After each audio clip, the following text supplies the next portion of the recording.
የአሰቦት ፓርክ የአዋሽ ፓርክ ይገኛል። በእኔ እምነት ከአዲስ አበባ ቢበዛ 2 ሰዓት መንገድ ተነድቶ ሊታይ የሚችል 2 ትላልቅ ፓርክ ሳፋሪ ሊደረግበት የሚችል ከባቢ ብዙ ያለ አይመስለኝም። ትልቁ ችግር የነበረው መሰረተ ልማት ነው፣ ሃይዌይ ነው። አሁን ከአዳማ አዋሽ የሚገነባው ምናልባት ቢበዛ 1 አመት ቢፈጅ ነው። ከአዋሽ ኤግዚት አድርገን እዚህ ለመምጣት የሚወስደው ጥቂት ኪሎሜትሮች ብቻ ነው። ይሄና አሰቦትን ስናገናኝ ማንም ሰው ከአዲስ አበባ ኤርፖርት ተነስቶ በ2 ሰዓት የመኪና መንገድ እዚህ በይኑና አዋሽ መድረስ ይችላል። በተለይ መንገዱ ሲያልቅ ባቡርም አለው። ይሄ ከአዲስ አበባ ነው። አዲሱ ኤርፖርት ቢሾፍቱ ሲሰራ ይቀንሳል።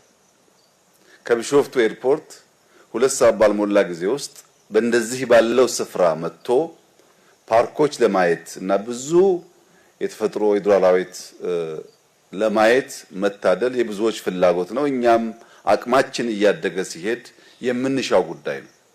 ነገር ግን አሰቦትም አዋሽም እዚሁ ከባቢ ያሉ እንዲህ ያለው ጽዱ ማረፊያ ካልተሰራ ሰዎች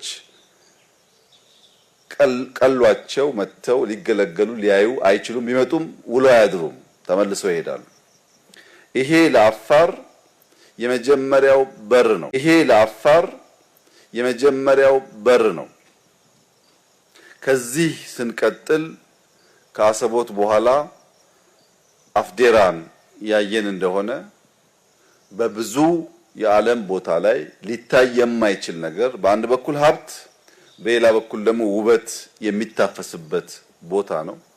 ከአፍዴራ እልፍ ስንል ደንከልን እናገኛለን። እጅግ አስደናቂ ውበት አለ። ኤርታሌ አለ። ብዙ ቦታ ፍልውሃዎች ሲፈልቁ የሚታይበት ክልል ነው። ይህንን ውብ ክልል